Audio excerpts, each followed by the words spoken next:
Late at night, I was in unbearable pain and had Alan take me to the hospital. However, he asked me to endure it. Maggie's neighborhood had a power outage, and she was scared with her child, so I went to check on them first. He didn't return that night. Early the next morning, Maggie sent me a photo. In the photo, Alan was wearing an apron in the kitchen. He was holding a spatula, looking helpless. Maggie said, "Alan will definitely be a good dad in the future." I was lying in the hospital bed, having just lost my child. I said to her, "I'm sending you." Chapter 1. Valentine's Day falls on a Saturday. It's a shame not to celebrate a little. Let's go see a movie first, then have dinner. What do you want to eat? How about a seafood buffet? I said excitedly. Alan looked hesitant. What's wrong? I asked. Maggie said Susie wants to go to Searsville tomorrow. There seems to be a themed event there, and Maggie is afraid she can't watch the child alone. Can't she ask her parents for help? Or her friends? Does it have to be you? I held back a sigh of frustration, needing to vent. Alan sighed. Her parents are not that young anymore, where would they find the energy? And tomorrow is Valentine's Day, and it's Saturday, friends also have their own plans. You also know it's Valentine's Day? Everyone's busy, except you? Alan furrowed his brows, raising his voice. What's the point of arguing about these things with a child? Does she understand Valentine's Day? I turned cold, about to leave. Alan panicked. He grabbed me. "Vicky, can you not be mad at me? I have no choice, you know," Maggie asked me, "and I can't refuse." I felt exhausted. When will this end? Alan said, "When Susie grows up and Maggie adapts, it will be fine." He said it without conviction. I didn't know where to start questioning, so I had to compromise once again. Never mind, let it go. Chapter 2. On Valentine's Day, my husband went to celebrate with someone else. I couldn't be angry or resentful. I had to smile and send them off. They had a great time, enjoying the seafood buffet I wanted. Meanwhile, I was stuck at home eating instant noodles. This made me furious. So I decisively ordered the bag I had been eyeing for a long time but couldn't bring myself to buy, using Alan's card. Not long after, Alan's call came. He chuckled, not angry anymore. I stiffly replied, I wasn't angry to begin with. Yeah, our little sweetheart is very forgiving. What did you have for lunch? I glanced at the instant noodles, about to answer. Maggie's voice came through on the other end of the phone. Alan, I'm exhausted, can you hold Susie for me? Little chubby, have you gained weight again? Humph, I hate mom. Daddy hug. The word daddy made my head buzz. Alan. Vicky, I'll hang up first, we'll talk when I get back. The call ended, and my heart twisted into a pretzel. Without much thought, I called back immediately. No answer. Hung up and dialed again, still no answer. It wasn't until the fourth call that Maggie picked up. Vicky. What's up? Where's Alan? Let him answer the phone. As if she hadn't sensed the coldness in my voice, she continued gently, Alan is taking Susie on the cable car, he can't answer the phone right now. Do you need something? I'll tell him after we're done. This conversation made me feel absurdly out of place. As if she was Alan's wife, and I was just an outsider without insight. Maggie continued, don't worry, Alan is fine, we're having a great time. I'll send you some photos later, it's a festival today, you should experience it too. Before she could finish, I hung up the phone directly. I was afraid I would curse if I didn't hang up. Chapter 3. The current Maggie makes me feel incredibly strange. But from the incident until now, it's only been a year. Times change, things change. Maggie's husband's name is John, he was Alan's childhood friend. A year ago, he passed away. It happened suddenly, without warning. That day was like any other. After work, John made plans with Alan to play basketball. Alan was thinking of bringing me some duck dishes, so he left early. But John was still in high spirits. However, just half an hour after Alan left, John had a heart attack and passed away. This plunged Alan into extreme self-blame and self-loathing. Just half a minute, if only I had fought for half a minute, he might not have died. Alan is a doctor, and he believed he could have saved John. But he happened to leave early on that day. Such agony nearly engulfed him. I couldn't bear to see it. So, when Maggie didn't know what to do about the clogged sewer, I agreed to let Alan go. It was the first time, also the third month after John's passing. Chapter 4. Maggie kept her promise. She sent me dozens of photos. There were pictures of Alan holding Susie, walking with Susie, and even Alan peeling shrimp for Susie. In the images, Alan looked gentle, his gaze towards Susie filled with indulgence and affection. One photo stood out to me, a rare one with Maggie in it. She and Alan sandwiched Susie in between them, all three wearing happy smiles. Surprisingly, it didn't seem out of place at all. They looked just like a family of three. Alan didn't return until 10 p.m. He looked exhausted, and as soon as he saw me, he said, "So tired. Susie has so much energy, I'm completely worn out, but she's still bouncing around. Don't be fooled by her being a little girl, when she gets rowdy, she's no less than anyone's son. Oh, by the way, something really interesting happened today." Excitedly, Alan recounted various moments about Susie to me, like a father eager to show off his daughter. I watched him quietly. After a long silence, Alan finally realized something was off.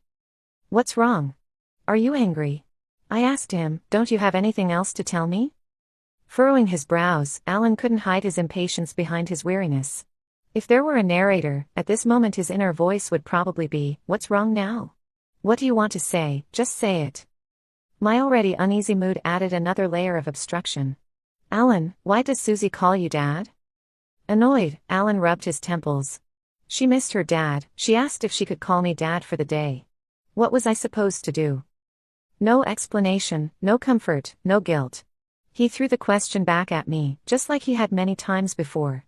Alan and I parted on bad terms, and he was relegated to the guest room by me. Despite his attempts to have a proper conversation with me halfway through, I rejected him. He eventually got angry and coldly walked into the guest room. Chapter 5. When John was around, he doted on Maggie.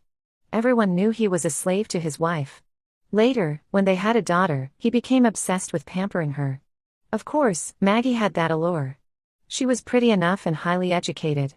To be with John, she gave up a promising career and became a homemaker. John once said, "This is my way of making it up to you."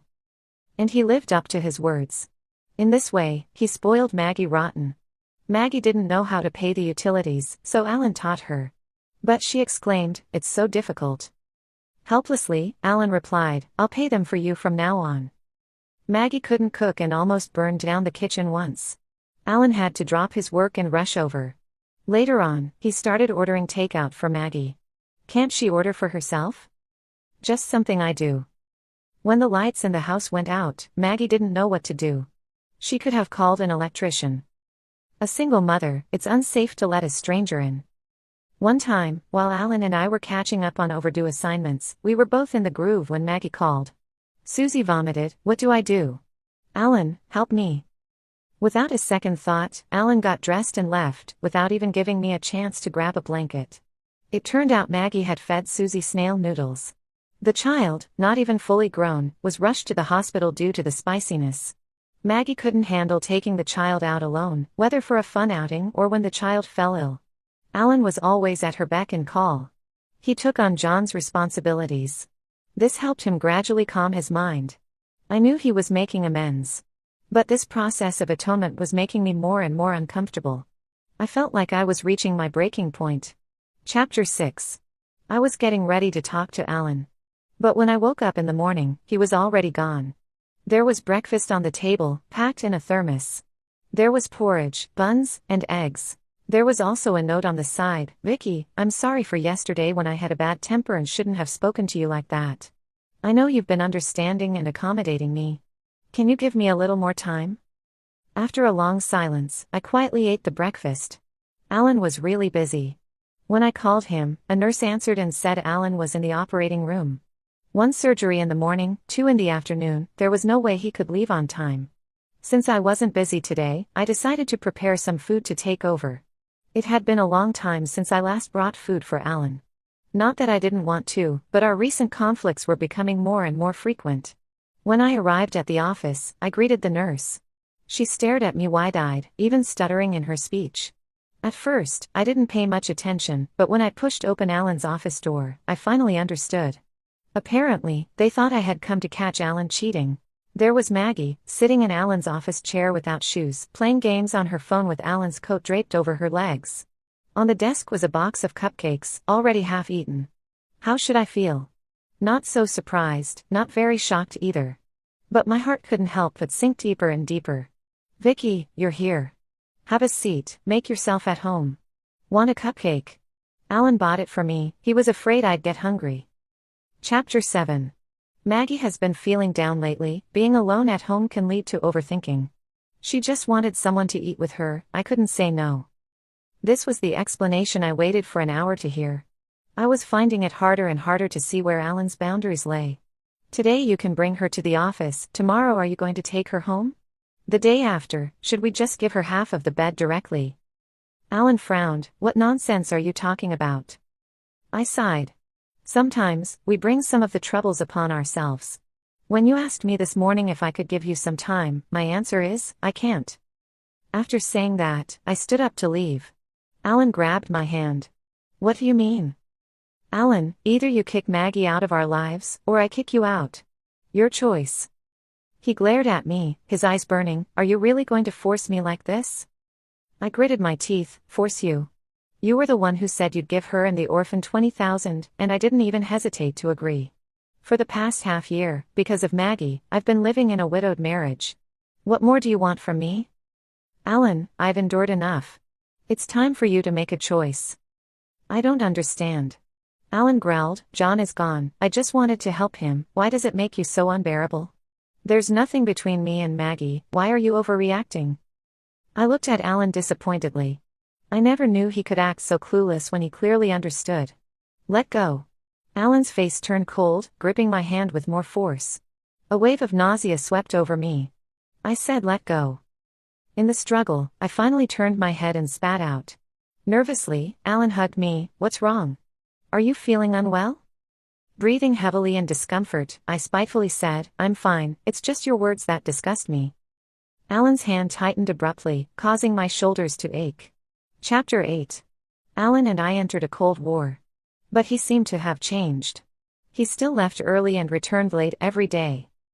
I didn't know how he was at the hospital, but at least at home, he no longer went out in the middle of the night, and there were no more incessant phone calls. Yet, I didn't feel relieved. It felt like a weight was pressing on my chest, sometimes even making it hard to breathe.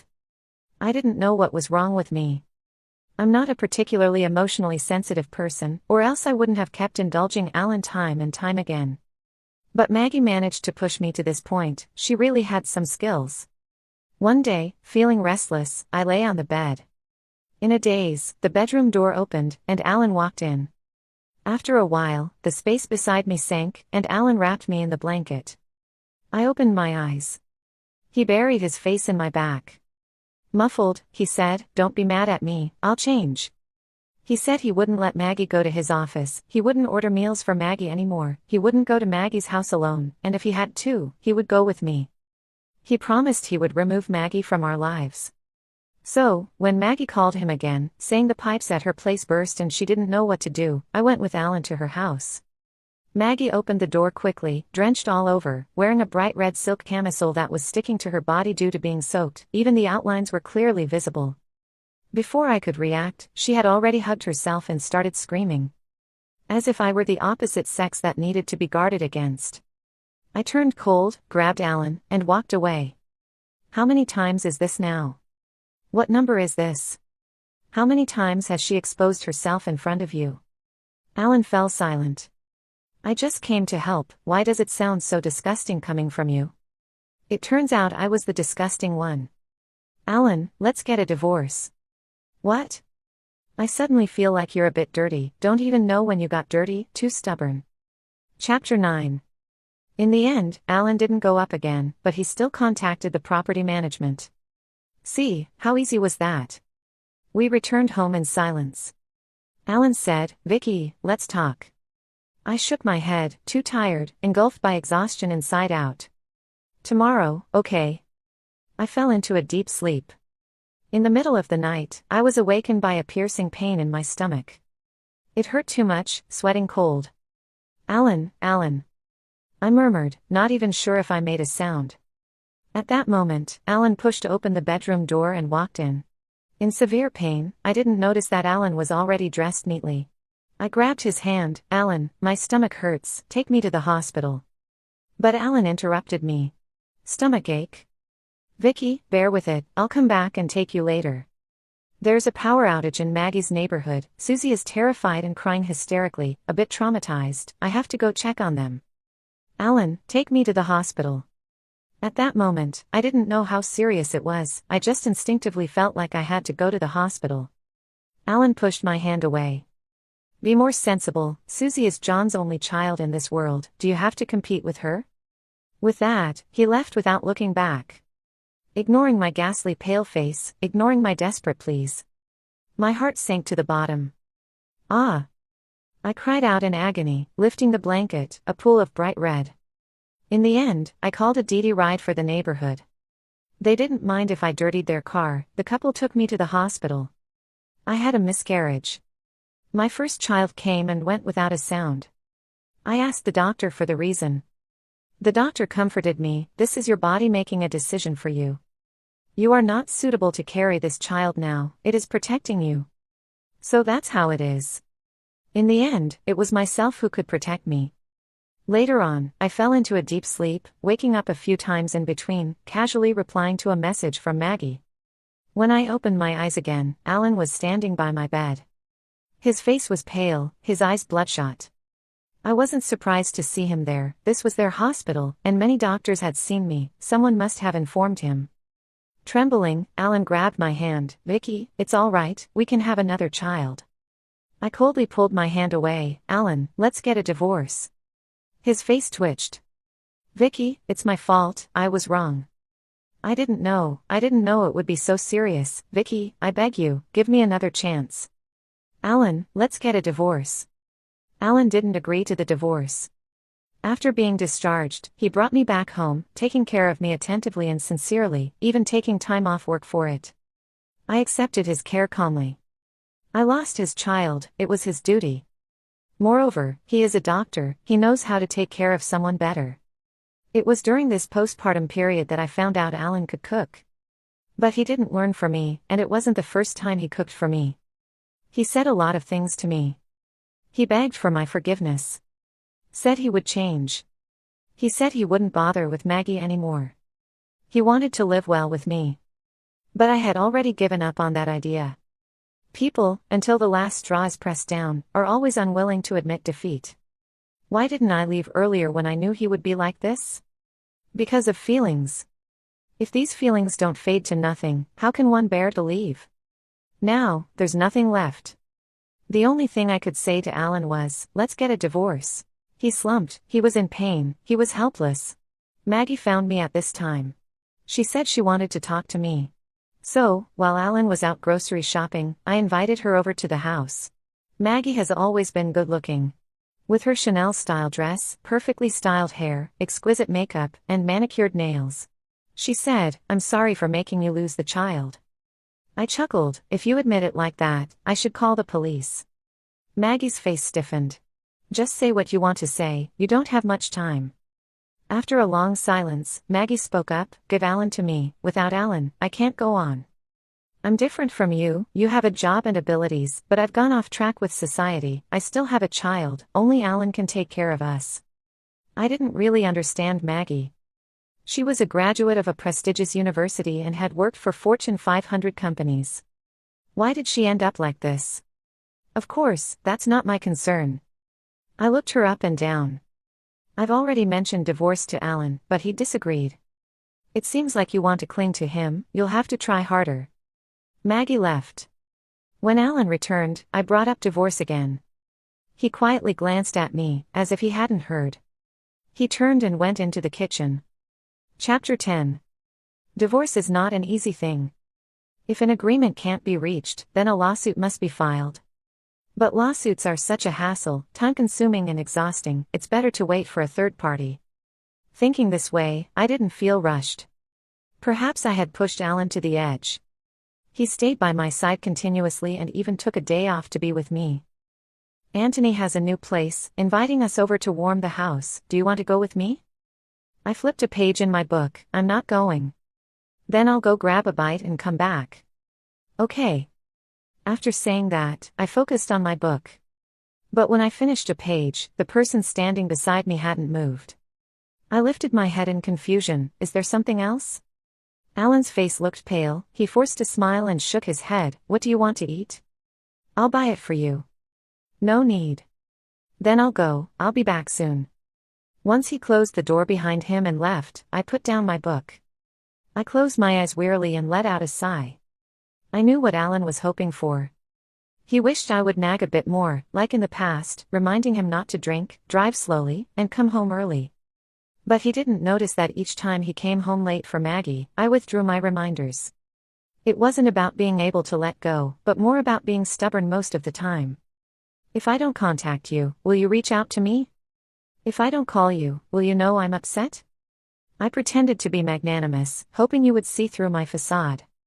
I said, it's okay, go ahead. I hoped you would say, never mind, I'll stay home with you. But Alan never once did as I hoped. Disappointment, sadness, frustration. He held my hand and walked forward, but his attention was drawn elsewhere. I pulled away from him, wanting to catch his eye, but he didn't even turn back once. I watched him walk further away, disappearing into the crowd. Finally, filled with disappointment, I turned and left, but he suddenly turned around to look for me. What is this? A time difference in love. Is it sorrowful? Quite sorrowful. But more than anything, it's a feeling of being lost. Alan came back very late. I heard the sound of the door opening and closing. I thought he had gone into the room, so I was about to go out to get some water. But I saw Alan sitting quietly on the sofa. I was taken aback. He looked up and saw me, immediately masking the vulnerability on his face. He smiled and asked me, "What's wrong? Are you hungry?" I said, "Thirsty." I opened the fridge to get some water, but Alan stood up. "Don't drink cold water, I'll go heat some up." "No need to bother." "It's okay, very quick, 2 minutes." "No need." "It's really nothing, just wait a moment." "Alan." I called out to him, "I don't want to drink anymore." After saying that, I turned to go back to the room. Alan stumbled over to me, bumping into the table with a muffled groan. He grabbed my hand. "Vicky, I don't understand, how did we end up like this?" Alan reeked of alcohol, his voice hoarse, hands trembling. "Vicky, am I really unforgivable?" Feeling a bit emotional, I sighed and raised my head. "On the day of my miscarriage, you were at Maggie's house making breakfast for her and Susie. Maggie said you would be a good father. Do you know what I was thinking at that time?" I breathed a sigh of relief. Thankfully this child is gone. Alan let out a choked sob. After the miscarriage, I never discussed this child with Alan. It was impossible to talk about. He was gone even before we knew of his existence. Perhaps he felt we were unfit parents. "Alan, have you ever thought about what would have happened if this child hadn't been lost?" Alan remained silent. I continued, "I would probably have forgiven you. You didn't commit a fundamental mistake, you didn't actively engage with someone else, even though you felt sorry for her. Ultimately it was just about helping others. Moreover, once we had a child, things would gradually get better." That's probably how I would try to convince myself. And then the beginning of an unfathomable abyss. No, we will overcome and get better, live happily ever after. It's all my fault, I was wrong, Vicky, it's all my fault. I've let you down, I've let the child down, it's all my fault. Alan stubbornly insisted. "Alan, if our child was born, and both Maggie's child and our child fell ill at the same time, who would you take to the hospital first?" "I would definitely." Alan urgently tried to give me an answer. I interrupted him, "You would go to take Maggie's child. Because she doesn't know anything, she wouldn't know where to register, where to get medication, she could get lost even in a hospital. Initially, you might feel guilty towards your own child, but you would think, in the end, he is your child, you have to be good to him for a lifetime. And gradually, even that initial guilt would disappear, everything would seem natural. You have a father, she doesn't have one, can't you help her? She's already pitiful enough, are you still going to compete with her? You are already happy enough, why be so selfish? A child who clearly has a father, yet seems fatherless. Just like me, clearly having a husband, yet feeling husbandless. I wouldn't, how could I possibly do that? Alan shook his head helplessly, his words feeble and pale. I looked at him, wouldn't you? Then why do you keep treating me like this? Alan's face turned ashen. I'll change, Vicky, I will change. I nodded, I believe you, but I dare not bet on it. How long can a miscarried child stay in his memory? A month, 2 months. Or a year, half a year? He will surely change. Would he still be considered human if he doesn't change? But Maggie is still here, her child is still here, all the problems persist. Can he really turn a blind eye, deaf ear to it all? Isn't it just going to be another cycle in the end? Compared to waking up with a start, I believe in repeating mistakes. Chapter 11. Maggie sent me a message, you're going to get a divorce, right? I furrowed my brows. I didn't want to engage with her, but in the end, I couldn't help but reply, mind your own business. In front of me, Alan deleted all of Maggie's contact information. Before he deleted them, I saw numerous missed calls and unread messages. Maggie was flustered by Alan's actions. This woman isn't someone who could survive in the harem for 80 episodes.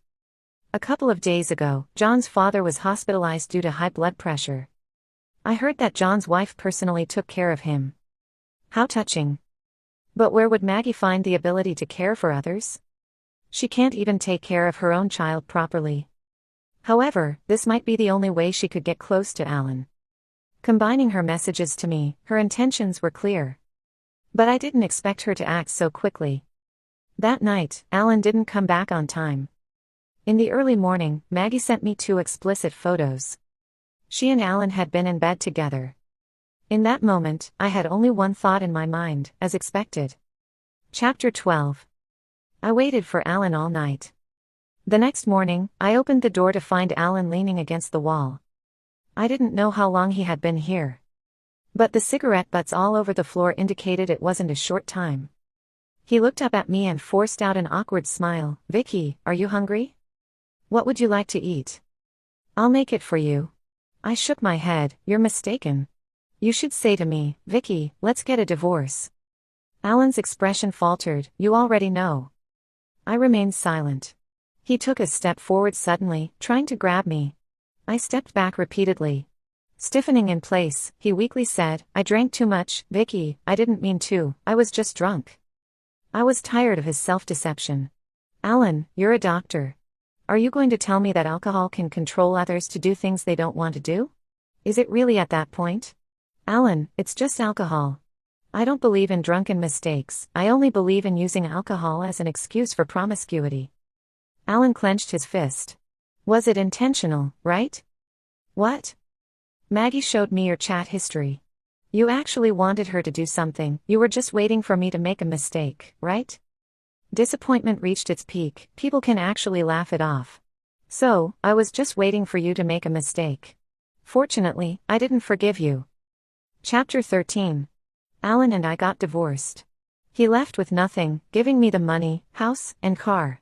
In the end, he had only one request, Vicky, don't hate me. I remained noncommittal. Hate?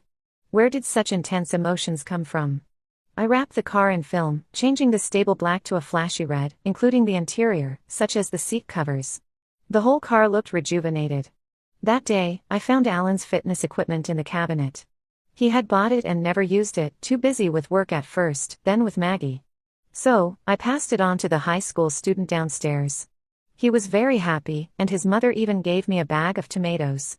Alan's pillow was left behind, the latex pillow he bought, shockingly expensive but undeniably comfortable. Used items are not suitable for gifting, so I threw it in the trash. By the way, I also replaced all the bed linens. Alan liked dark colors, but I preferred lighter shades. A few clinical books of Alan's were wedged into my bookshelf. After some thought, I sent them directly to the hospital. I gathered all the gifts he had given me, put them up for sale, and they sold quite well. Slowly but surely, I removed all traces of Alan from my life. This process brought me to tears many times. After all, he was the man I went from school uniform to wedding dress with. All of this wasn't difficult. The most challenging part was actually dealing with our parents. We quietly divorced, and by the time they found out, it was too late to change anything.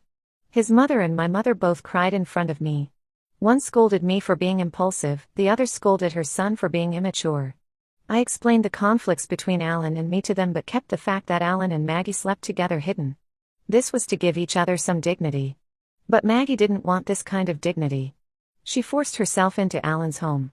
She said, either get married, or I'll spread the news about you and Alan. Alan's parents were almost hospitalized with anger. My mom also shifted her focus, starting to scold Alan. But my life continued. I worked alone, went home alone, and enjoyed my solitude. Before long, I adapted. My mom asked me, "Are you still not going to get married?" I politely refused, "No thanks." My mom started crying again, saying Alan had ruined me. It's quite a headache. But actually, I wanted to say, I have many ways to find happiness, and marriage is actually the riskiest. This is just how I feel, not applicable to everyone. Chapter 14. Alan and Maggie got married. They only got the certificate, no ceremony. But everyone who needed to know found out. Gossip slowly started to spread. Some say Alan's initial intentions were not pure. He gave Maggie $200,000, helped her so much, actually had ill intentions towards Maggie. Maybe they weren't clean while John was still around. Gossip, it only gets dirtier, never clean. Some say Maggie is like a band-aid, once stuck, can't be thrown away. Alan got what he deserved, rushing to be a scapegoat. Now, he's reaping what he sowed. Some envy Maggie. Being pretty is good, as soon as one man dies, another one is there to take his place, and each one better than the last. For a woman to reach this point, it's worth it. Maggie is a smart person, she found a good place to settle down. This is the unanimous thought in everyone's minds. But only Maggie knows, she's not doing well, not well at all. No wedding, she endured it. After all, John had only been gone for a year, it wouldn't sound good if it got out. But what she didn't expect was for Alan to let her stay with him in the hospital dormitory. Alan left with nothing, gave Vicky the money, car, and house. Vicky is really ruthless. An infuriated Maggie went to find her. She demanded that Vicky redistribute the assets with Alan. Vicky nodded, smiling ambiguously, and said, "Are you going to give me back the $200,000 Alan gave you?" "Maggie, you're such a good person." Maggie's chest was blocked and painful. She screamed, "How can you be so shameless?" Vicky remained indifferent. "When I still considered you a person, don't act shamelessly." Maggie was a bit puzzled. Vicky had never spoken harshly to her before. Even when she repeatedly provoked Vicky, Vicky didn't dare say a word. Wasn't she someone easy to control? Why the change? Maggie didn't know. All the respect Vicky showed her was out of respect for John. She was John's widow, the mother of John's only child.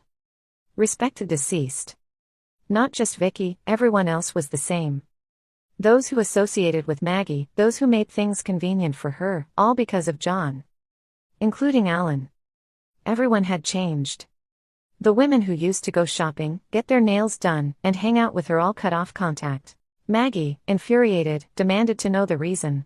One person said, "We used to invite you out because we thought you were feeling down, but now you seem pretty happy." The gym where she used to work out for free denied her entry. She asked why. The owner chuckled, "Let your husband Alan get a membership, he's not short on cash for that." Maggie was furious. She told Alan about this incident, hoping for comfort from him. But Alan said, they were all John's friends, not Maggie's. Ouch. After leaving John, Maggie realized she didn't have a single friend. No, she still had Alan. Alan was the best person to her in the world, surpassing John. It's okay, Alan leaving with nothing is okay. He can earn enough money for himself. Chapter 15. But Alan had changed too. She wanted to move back to the big house. Alan refused. "That's John's house, you should sell it, then give half the money to John's parents." Maggie widened her eyes, "Why should I?" "Because that's John's house, his parents have a right to inherit it. They are letting it go for the sake of their child, you should be understanding." Maggie was infuriated. She locked herself in the room, hoping Alan would come to comfort her, just like he had done many times before. But Alan didn't come. Not only did he not console her, he didn't even cook for her. When Maggie said she was hungry, Alan told her to go eat at the hospital cafeteria. When she said she didn't like that, Alan told her to order takeout. This wasn't right. Maggie was on the verge of tears. Clearly, Alan used to help her with meals and occasionally even cooked for her. Alan said, "As long as I have time, I'll come over and cook for you. The food should still be delicious." Maggie confronted Alan. Tiredly, Alan rubbed his forehead. "I was just worried back then that you might be so devastated by John's sudden departure that you'd neglect your health." Maggie had a knack for ignoring things she didn't want to hear. So she questioned Alan, "So, are you not afraid of me getting upset now?" Alan looked at her strangely. "If you were truly upset, why were you so eager to climb into my bed?" Chapter 16. The current days were clearly what Maggie had fought for, but she wasn't happy at all. Alan was always angry with her. He got mad because she hired a cleaner, got mad because she sent clothes for dry cleaning, got mad because she hired a cook, got mad because she didn't pick up Susie on time, got mad because she didn't know how to take Susie to the doctor. But clearly, Alan was in the wrong. All these were his responsibilities. He was the one who should take care of himself and Susie. Now that he had backed out, was it wrong for her to hire help? Did he expect her to do it all? She wouldn't. Maggie decided to teach Alan a lesson. She joined a tour group and went on an impromptu trip. She had a great time. Until one day, her card was declined. Maggie was shocked. She called Alan, asking him to send her money. Alan coldly replied, "There's none left." "What do you mean, there's none left?" "It just means there's no money." Maggie didn't believe it and rushed back that night. She questioned Alan, "Are you really not giving me any money to use now? Alan, how could you do this?" Alan remained expressionless, saying, "I have no money." "I don't believe you." Alan sneered, "I'm just a doctor, a regular doctor. Why do you think I'm rich?" "But you clearly used to." Alan interrupted her, "Because back then there was Vicky, she could help me bear the burden. What can you do? You're useless." Maggie had never been spoken to like this before. She screamed in anger, "I want a divorce." But Alan directly pulled out the divorce agreement, saying, "Sign it." Chapter 17. Maggie was just trying to scare Alan. How could she really divorce him? Who would she go to if she left Alan? She just wanted Alan to give her money to use. But faced with Alan's resolute attitude, Maggie got scared. She could only grit her teeth and not say anything. When she was pushed to the edge, she started crying. Alan used to be most afraid of her tears. Now he was expressionless, even with a hint of scrutiny. Later, he murmured, "I was always against it back then." Did she feel the same way? Maggie didn't know what he was talking about, nor did she want to know. She was extremely sad. She felt like she had made a huge mistake. Turns out, Alan was just like this. She messaged Vicky. She wanted to tell Vicky that she was wrong, that she shouldn't have trusted men so easily, especially not Alan. She wanted to say that Alan was a big liar, saying all those nice things before marriage, but changing after. She wanted to say she would find someone better than Alan, at least someone who wouldn't even deny her money. She thought Vicky would understand her. After editing and revising, Maggie finally sent a message saying, "Vicky, I'm returning Alan to you." She thought this sentence would open up the conversation well. She waited for Vicky to ask for the reasons, and then she could tell Vicky everything that had happened. Maybe Vicky would comfort her. After all, the one who had been wrong all along was Alan. But when the message was sent, a bright exclamation mark appeared before her. "Vicky has enabled friend verification, and you are not their friend yet. Please send a friend verification request first. After the verification is passed, then you can chat." Maggie stared at her phone for a long time. She raised her head blankly, feeling like she had been slapped for the first time. Chapter 18. Alan and Maggie's marriage only lasted half a year. Later, she found a wealthy second-generation individual. So she hastily divorced Alan and ran off with someone else. She didn't even want the child. But Maggie didn't know that so-called wealthy second generation was a fake, brought in by Alan to deceive her. The purpose was to make her agree to the divorce. By the time she realized, it was already too late.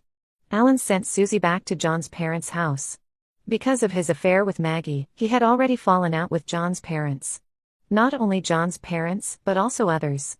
It's not an exaggeration to say that they were estranged from everyone. So it wasn't surprising when Alan was eventually kicked out. Luckily, they left behind the child. That child, Alan couldn't take good care of. He didn't even know if he should take care of the child. His original intention was simply to make amends. Alan smoked one cigarette after another. He kept reminiscing about every little detail of his time with Maggie. He wanted to understand where things went wrong. Was it the first time he went to Maggie's house at night? Or the first time he cooked for Maggie? Or was it the first time he neglected Vicky because of Maggie? Even worse, he was wrong from the start when he offered $200,000. One wrong step leads to more mistakes. Regret, it's too late.